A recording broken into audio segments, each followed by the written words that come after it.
Good morning class. How are you beta?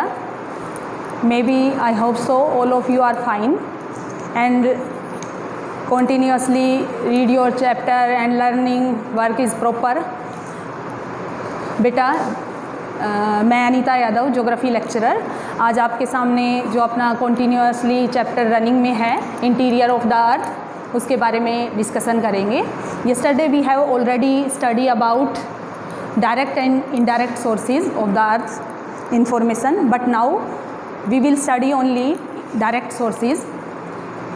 We have already discussed first evidences which provide the information about the interior of the earth. First is density, second one is temperature, third pressure,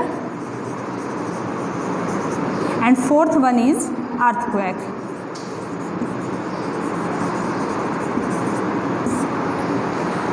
Now we will start our chapter. Let us discuss about earthquake. Earthquake. What is earthquake?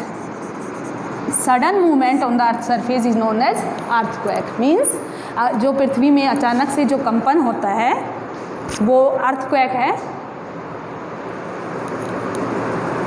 जहाँ से हमारा earthquake interior of earth से start होता है उस point को हम focus के नाम से जानते हैं बेटा. फोकस यानी कि वेव्स, सिस्मिक वेव्स जहाँ से स्टार्ट होती हैं, रन करना स्टार्ट करती है, वो जो पॉइंट होता है वो फोकस के नाम से जाना जाता है. अर्थ सरफेस पर जहाँ पर ये वेव्स फर्स्ट टाइम अपीयर होती है वो जो प्लेस होता है उसको एपी सेंटर के नाम से जानते हैं. ये जो प्लेस है वो एपी सेंटर के नाम से जाना जाता है. जो हमारा अर्थक्वेक को मेज़र करने का इंस्ट्रूमेंट होता है उस इंस्ट्रूमेंट को सिस्मोग्राफ के नाम से जानते हैं. सिस्मोग्राफ. अब ये जो सिस्मोग्राफ है जो अर्थक्वेक को मेज़र करता है, इसको मेज़र करने के लिए सबसे पहले जो स्केल डिनोट की गई थी, जो स्केल बनाई गई थी जिस पर नंबरिंग डिनोट की गई थी, वो स्केल सबसे पहले मर्केली ने 1902 में, जो इटली का एक जियोग्राफर हुआ है, जियो साइंटिस्ट कह सकते हैं जिसको हम, उसने 1902 में मर्केली स्केल बनाई. और ये जो मर्केली स्केल थी इस पर जो नंबरिंग डिनोट की गई वो 1 to 12 डाली गई, रोमन नंबर्स में नोट की गई थी जो 1 to 12 थी. लेकिन जब ये देखा गया कि कभी भी जब अर्थक्वेक या ये कह सकते हैं सिस्मिक वेव्स जो आती हैं उनकी स्पीड 12 से ऊपर यानी कि 10 से ऊपर ही कह सकते हैं हम, 10 से ऊपर कभी नहीं गई है, तो इसलिए एक नई स्केल जो है वो डिस्कवर की गई जिसको 1935 में डिस्कवर किया गया. किसके द्वारा? रिएक्टर के द्वारा.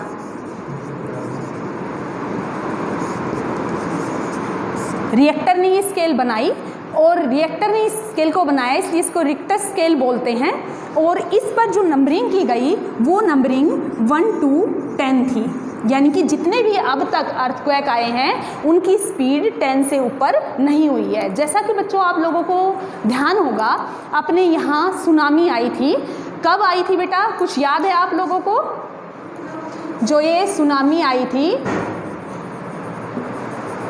ये सुनामी अपने यहाँ 26 दिसंबर 2004 को आई थी बेटा.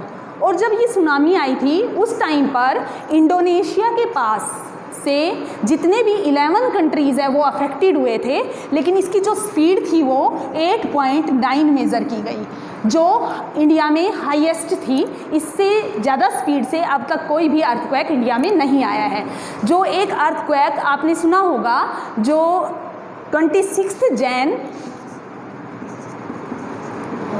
2001 को आया था भुंज में, गुजरात में एक प्लेस है भुंज, वहाँ पर वो 26 जनवरी को आया था. उसकी जो स्पीड थी बेटा वो 7.9 थी.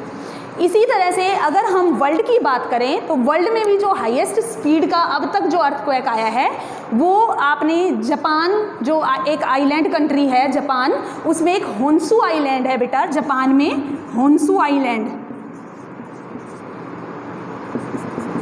ये जो आइलैंड है इस पर अर्थक्वेक आया था जिसकी स्पीड भी बेटा वही 8.9 मेज़र की गई थी। यानी कि हम ये कह सकते हैं थ्रू आउट द वर्ल्ड कोई भी अर्थक्वेक 10 की स्पीड से ऊपर आज तक नहीं आया है। इसलिए जितने भी अर्थक्वेक हैं वो 10 से बिलो होने के कारण रिएक्टर स्केल जब बनाई गई 1935 में तो उसमें जो नंबरिंग की गई वो 1 to 10 की गई, जो हमारे अर्थक्वेक को मेज़र करती है।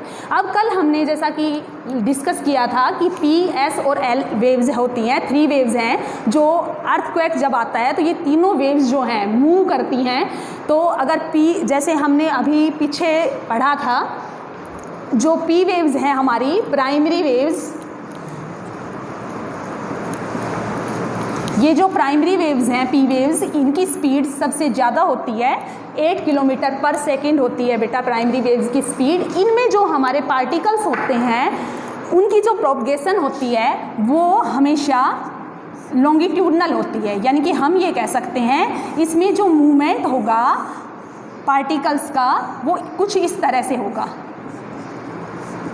इस तरह से मूव करती है, और जिसके कारण से इनकी स्पीड फास्ट होती है, और फास्ट होने के कारण से ये स्पीडली रन अप हो जाती है तो लॉस जो होता है वो कम होता है। लेकिन जो एस वेव्स होती हैं हमारी, जो एस वेव्स होती हैं उनका जो मूवमेंट होता है वो हमेशा परपेंडिकुलर होता है, 90 के एंगल पर, समकोण पर चलती हैं ये वेव्स।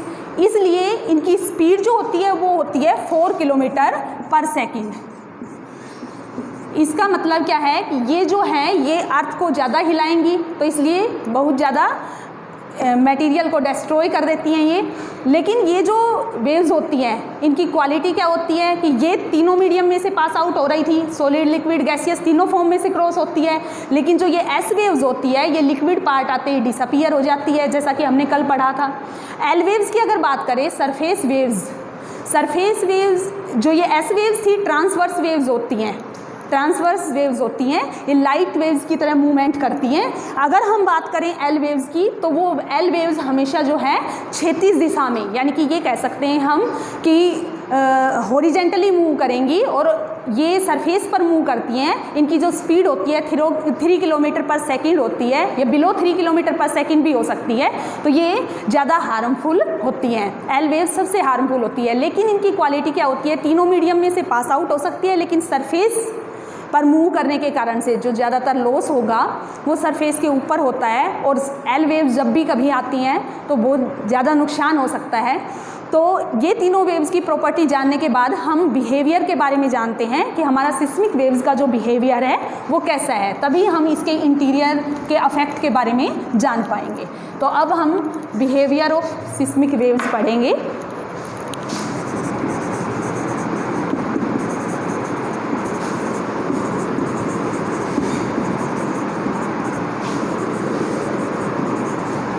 अगर हम सिस्मिक वेव्स की बिहेवियर की बात करें तो 5 पॉइंट्स हमारे सामने आते हैं। सबसे फर्स्ट पॉइंट की अगर हम बात करें तो अगर डेंसिटी इंक्रीज होती है तो वेव्स की स्पीड भी इंक्रीज हो जाएगी। यानी कि अगर डेंसिटी इंक्रीज हुई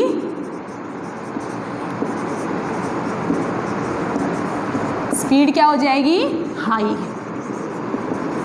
ये फर्स्ट क्वालिटी है। सेकंड की अगर हम बात करें तो जो प्राइमरी वेव्स हैं सिर्फ सिंगल वेव्स ऐसी हैं जो सेंटर तक पहुंचती है।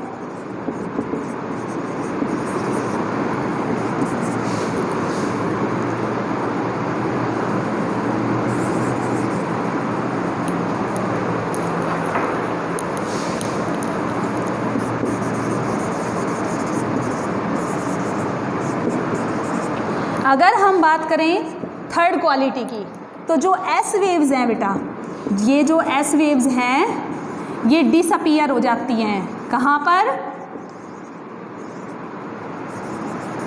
लिक्विड पार्ट में। ये जो एस वेव्स हैं ये लिक्विड पार्ट में जाते ही डिसअपीयर हो जाती है। अब अगर हम एल वेव्स की बात करें, इनकी क्वालिटी की बात करें, तो एल वेव्स ओनली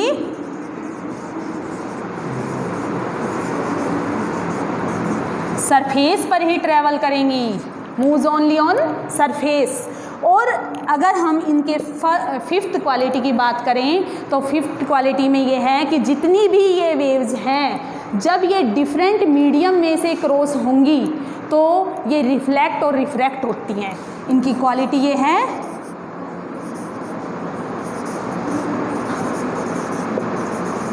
ये रिफ्लेक्ट और रिफ्रैक्ट हो जाती हैं। तो ये हमारा जो है, हमारी जो वेव्स हैं, सिस्मिक वेव्स हैं, उनके बिहेवियर की स्टडी थी जो की गई। कंक्लूज़न निकाला गया कि ये जो वेव्स हैं ये इंटीरियर ऑफ अर्थ पर कैसे अफेक्ट डालेगी। अब देखते हैं कि जब ये इनका बिहेवियर हमने जान लिया तब हम देखते हैं कि इन्होंने अर्थ के इंटीरियर के बारे में कैसे बताया। तो सबसे पहले हम बात करते हैं अर्थ के इंटीरियर की। तो जैसा कि हमने जाना कि पी जब स्टडी की गई तो पी और जो ये एस वेव्स थी, ये दो ही वेव्स ऐसी थी जो सेंटर तक पहुंच सकती थी, क्योंकि एल वेव्स का हमने पहले पढ़ा सरफेस पर ही मूव करती हैं। तो पी और एस वेव्स ऐसी हैं जो अंदर तक जा सकती थी, अर्थ इंटीरियर में जा सकती थी। लेकिन जब स्टडी की गई तो ये जाना गया कि 2900 किलोमीटर की डेप्थ तक ही पी जो ये एस वेव्स हैं ये जाती हैं। पी और एस वेव्स जाती हैं, लेकिन एस वेव्स जो है 2900 किलोमीटर के बाद डिसअपीयर हो जाती है। तो इससे हम क्या अनुमान लगा सकते हैं, अगर एस वेव्स 2900 किलोमीटर की डेप्थ के बाद डिसअपीयर हो रही है तो इसका मतलब उसके अंदर गहराई पर कैसा पार्ट होना चाहिए, सॉलिड, लिक्विड या गैसियस फॉर्म, कैसी फॉर्म में होनी चाहिए अर्थ? यस बेटा, इसके बाद 2900 किलोमीटर के बाद लिक्विड फॉर्म आ जाती है, इसीलिए एस वेव्स जो है वो डिसअपीयर हो जाती है। यानी कि जो हमने अभी पढ़ा, जो हमारा अर्थ का सरफेस है जिसको हम क्रस्ट के नाम से जानते हैं, वो है 33 किलोमीटर की विड्थ का और वो सॉलिड फॉर्म में है। उसके बाद हमने मेंटल की स्टडी की, तो इसमें मेंटल की स्टडी करने से पहले हमने 2 लेयर और पढ़ी थी, जिसमें जो फर्स्ट लेयर थी हमारी 400 किलोमीटर से लेकर तक का जो पार्ट था वो एस्थोनोस्फीयर कहलाता था। 400 किलोमीटर से लेकर 650 किलोमीटर का जो पार्ट है वो ट्रांजिशनल जोन के नाम से जाना जाता है।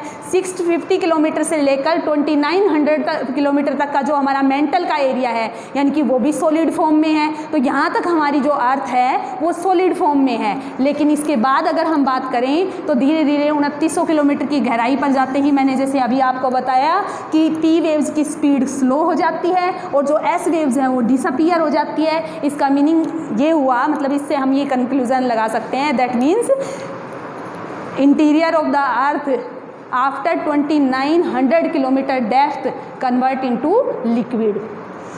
अब अगर हम बात करें इसके बाद का जो पार्ट है वो किस फॉर्म में होगा, तो इसके बाद जब स्टडी की गई तो ये देखा गया कि 11,000 किलोमीटर के बाद में, इसके बाद आफ्टर 11,000 किलोमीटर की बात कर रही हूँ मैं, आफ्टर 11,000 किलोमीटर 5,000 किलोमीटर का एरिया और है। 11,000 किलोमीटर के बाद 5,000 किलोमीटर का एरिया ऐसा है जिसमें कोई भी वेव्स मूव नहीं करती है। इसका मतलब अगर कोई भी वेव्स वहाँ मूव नहीं कर रही है तो उसको प्रॉपर कोई नाम दिया गया होगा, और उसको क्या नाम दिया गया?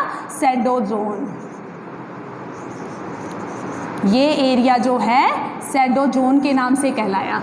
यानी कि 11,000 किलोमीटर के बाद 5,000 किलोमीटर का एरिया शैडो जोन के नाम से जाना गया। ये जो शैडो जोन थी, अगर इसको डिग्री में कन्वर्ट कर दिया जाए तो कितने डिग्री के बीच का एरिया है जो शैडो जोन में आता है? तो बेटा 103 डिग्री से लेकर 143 डिग्री के बीच का जो एरिया है वो शैडो जोन है, जिसमें कोई भी सिस्मिक वेव्स मूव नहीं करती है। उसके बाद जब पी वेव्स हैं जो रन कर रही हैं इस एरिया के बाद रिफ्लेक्ट होकर कहाँ पहुँचती है? सेंटर तक। इसका मतलब जब पी वेव्स सेंटर में जा रही है, अंदर तक जा रही है, एस वेव्स वहाँ नहीं पहुँच पा रही है, तो इसका मतलब क्या है कि वहाँ जो लिक्विड पार्ट था वो ख़त्म हो गया और उसके बाद फिर से सॉलिड पार्ट शुरू हो गया। अब ये सॉलिड जो पार्ट है उसका हमने कैसे पता लगाया? बेटा देखो, जब तक हम अर्थ सरफेस को देखते हैं, हमें पता है कि अर्थ सरफेस के ऊपर बहुत सारे माउंटेन हैं, ओशियन है, तो ये कैसे वहाँ पर रुके हुए हैं, तो इसकी स्टडी करने के लिए लेयर्स का पता लगाया गया। अब जब स्टडी की गई तो सबसे पहले अगर मैं बात करूँ तो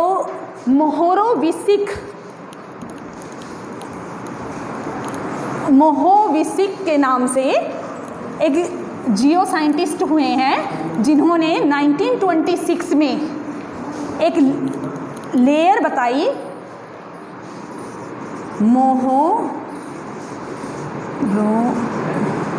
मोहोरोविसिक डिसकॉन्टिन्यूटी।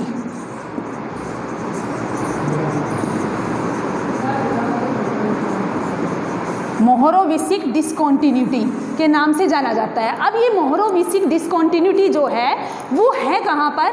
तो जो हमारा क्रस्ट है और जो मेंटल है, उनकी बाउंड्रीज को जो सेपरेट करने वाला पोर्शन है, जैसे आपने सुना होगा लैंड बाउंड्रीज को भी सेपरेट करते हैं। जैसे अगर इंडिया और चाइना की लैंड बाउंड्री की बात करें तो मैकमोहन लाइन है जो इंडिया और चाइना को सेपरेट करती है। अगर इंडिया पाकिस्तान की बात करें तो तुमने सुना होगा रेड क्लिफ लाइन है, एलओसी है, रेड क्लिफ लाइन है जो इंडिया और पाकिस्तान को सेपरेट करती है। ऐसे ही अंदर लिक्विड और सॉलिड पार्ट को सेपरेट करने के लिए, या ये कह सकते हैं क्रस्ट और मेंटल को सेपरेट करने के लिए भी एक लेयर है जिसको डिसकॉन्टिन्यूटी के नाम से जाना जाता है। तो इसको मोहोरोविसिक डिसकॉन्टिन्यूटी के नाम से जाना गया, जो किसको सेपरेट करती थी? क्रस्ट को। किससे? मेंटल से। ये मोहोरोविसिक डिसकॉन्टिन्यूटी के नाम से जानी जाती है। उसके बाद एक नई रिसर्च हुई जिसको गुटनबर्ग ने सामने लाया, और ये जो गुटनबर्ग थे, बेनो गुटनबर्ग नाम है इनका पूरा, बेनो गुटनबर्ग। इन बेनो गुटनबर्ग ने एक गुटनबर्ग के नाम से ही डिसकॉन्टिन्यूटी बनाई, और वो डिसकॉन्टिन्यूटी जो थी गुटनबर्ग डिसकॉन्टिन्यूटी, ये किसको अलग करती थी? ये मेंटल को कोर से अलग करती थी। हमने अभी पढ़ा था पहले, yesterday we have already discussed about 3 layer of the earth surface which are crust, mantle and core। तो जो ये कोर वाला पार्ट था, इसको यानी कि मेंटल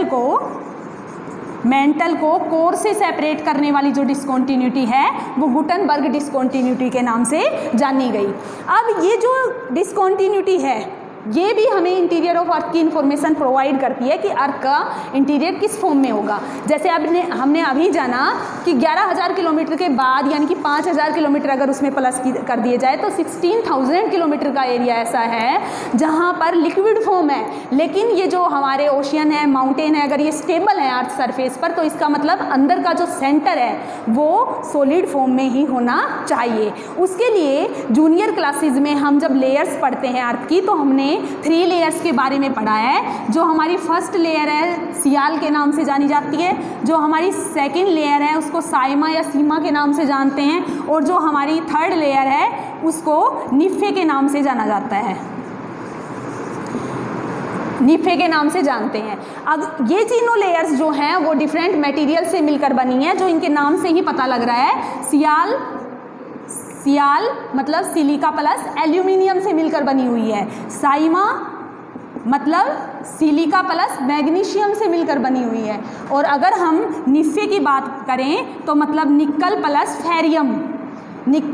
फेरियम से मिलकर बनी हुई है। अब निकल और फेरियम की अगर हम बात करें तो ये दोनों जो हैं ये हैवी मेटल्स में आती हैं, और हैवी मेटल्स मतलब अगर इनकी डेंसिटी हाई है, यानी कि ये सॉलिड होना चाहिए अंदर का पार्ट जो हमारे सेंटर पर मिलता है। निकल और फेरियम जो है वो हार्ड है मटेरियल, हैवी हैं, तो वो सॉलिड फॉर्म में इसको कन्वर्ट कर देते हैं, तो अर्थ का जो इंटीरियर है वो सॉलिड फॉर्म में है।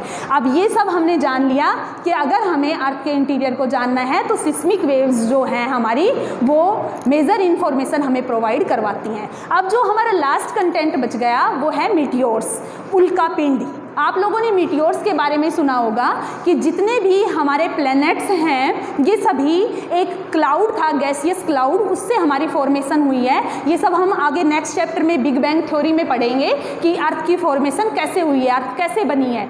लेकिन अभी फ़िलहाल हम इतना जानेंगे कि हमारी जो अर्थ है वो भी एक प्लैनेट है, और जितने भी मीटियोर्स नीचे आते हैं अर्थ सरफेस पर गिरते हैं, या ये कह सकते हैं सोलर सिस्टम में जितने भी मिलते हैं, उन पर जब रिसर्च की गई तो ये पाया गया कि उनके अंदर अंदर लेयर्स थी, डिफरेंट लेयर्स थी। और अगर हम अर्थ सरफेस की स्टडी करें तो हम पाते हैं कि उसमें भी ओनियन की तरह डिफरेंट लेयर्स हैं, जो हमने अभी स्टडी की कि डिफरेंट लेयर्स से मिलकर हमारी अर्थ बनी है। इसका मतलब अगर उनमें सिमिलरिटी है तो जैसे मीटियोर्स सॉलिड फॉर्म में है तो अर्थ भी अंदर से किस फॉर्म में होनी चाहिए, सॉलिड फॉर्म में। तो अब हम इस चैप्टर का अगर कंक्लूजन निकालें तो हमने देखा कि जब वोल्केनिक इरप्शन होता है तो डस्ट पार्टिकल, वाटर वेपर्स, गैसें निकलती है तो अंदर का पार्ट गैसियस फॉर्म में है। अगर हम टेम्परेचर की बात करें तो लिक्विड फॉर्म में होना चाहिए। अगर हम सिस्मिक वेव्स की बात करें तो सॉलिड लिक्विड दोनों फॉर्म में होना चाहिए। और अगर हम प्रेशर इसकी बात करें, टेम्परेचर की, तो लिक्विड फॉर्म, और प्रेशर की डेंसिटी की बात करें तो सॉलिड फॉर्म में होना चाहिए। इसका मतलब हम इस कंक्लूजन पर पहुंचते हैं कि जो अपनी अर्थ है वो तीनों फॉर्म में है, यानी कि जो अर्थ का क्रस्ट है 33 किलोमीटर का वो सॉलिड फॉर्म में है। उसके बाद सॉलिड फॉर्म और गैसियस फॉर्म दोनों पाई जाती है, उसके अंदर लिक्विड और गैसियस पाई जाती है। और क्रस्ट की बात करें तो वो अगेन सॉलिड फॉर्म में है। तो इस तरह से हमारी जो अर्थ है वो अंदर से बनी हुई है। बेटा आज का चैप्टर इतना ही। Thank you everyone. Next chapter आगे कंटिन्यू रखेंगे।